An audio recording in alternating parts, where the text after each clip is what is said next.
Chapter 21, Part 1. It'd work. They could make it work, Jonas told himself again and again throughout the day. But that evening everything changed. All of it, all the things they had thought through the meticulous fell apart. That night Jonas was forced to flee. He left the dwelling shortly after the sky became dark and the community still. It was terribly dangerous because some of the workers were still about, but he moved stealthily and silently, staying in the shadows, making his way past the darkened dwellings and the empty central plaza, towards the river beyond the pizza plaza. He could see the house of the old, with the nexus behind it outlined against the night sky, but he could not stop there. There was no time. Every minute counted now, and every minute must take him further from the community.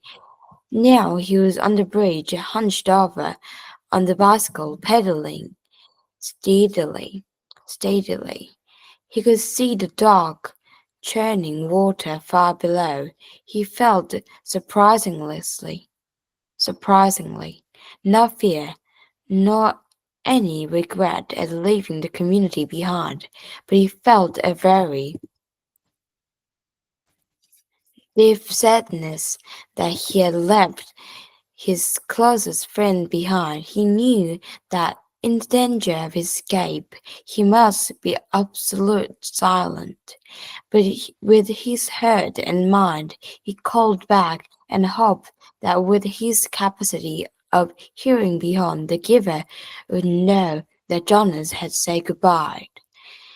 It had happened at the evening meal. The family unit was eating together as always, Lily's chattering away, mother and father making their customary comments, and lies, Jonas knew, about the day.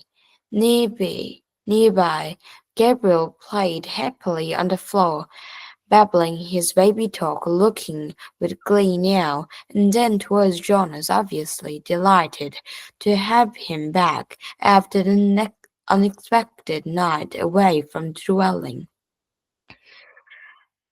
Father glanced down towards the toddler. "Enjoy it, little guy," he said. "This is your last night as a visitor." "What do you mean?" Jonas asked him.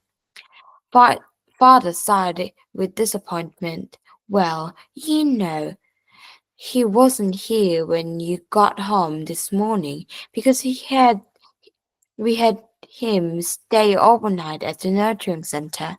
It seemed like a good opportunity, with you gone, to give it a try. He'd been sleeping so soundly. Didn't it go well?" Mother asked sympathetically. Mother gave a rueful laugh. "That's an understatement. It was a disaster. He cried all night." Apparently, the night crew couldn't handle it. They were really frazzled by the time I got to work. "Gabe, you naughty thing," Lily said, with a scolding little clap towards the grinning toddler on the floor. "So," Father went on, "we obviously had to make the decision. Even I voted for the Gabriel's release when he had the meeting this afternoon." Jonas put down his fork and stared at his father. "Release?" he asked. Father nodded. "We certainly gave it our best try, didn't we?" "Yes, we did," Mother agreed emphatically. Lily nodded in agreement too. Jonas worked at keeping his voice absolutely calm. "When?" he asked. "When will he be released?" "First thing tomorrow morning. We have to start our preparation for the naming ceremony, so we thought we'd get this taken care of right away. It's bye-bye to you, Gabe. In the morning, father had said, in his sweet, sing-song voice. Jonas reached the opposite side of the river, stopped briefly, and looked back. The community where his entire life had been lived lay behind him now, slipping it down. The overly disciplined life he had always known would continue again. Without him, the life where nothing was ever unexpected or inconvenient, unusual, the life without color, pain, or pause. He pushed firmly again at the pedal with his foot and control riding along the road. It was not safe to spend time looking back. He thought of rules. He thought of the rules he had broken so far. Enough that if he were caught now, he would be condemned. First, he had left the dwelling at night, a major transgression. Second, he had robbed the community of food, a very serious crime, even though what he had taken was leftovers set out on the dwelling doorsteps for the collection. Third, he had stolen his father's bicycle. He had hesitated for a moment, standing beside the bike pot in the darkness, not wanting anything of his father's and uncertain as well whether he could comfortably ride the large bike when he was so unaccustomed to his own. But it was necessary because it had a child seat attached to the back, and he had taken Gabriel too. He could feel the little head nudged his back, bouncing gently against him as he rode.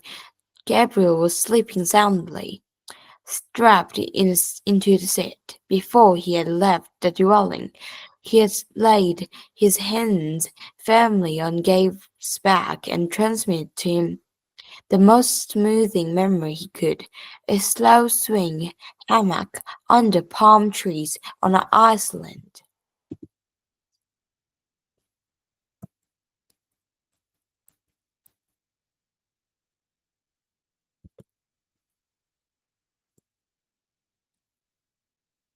Iceland summer at evening, with a rhythmic sound of languid water lapping hypnotically against the beach nearby.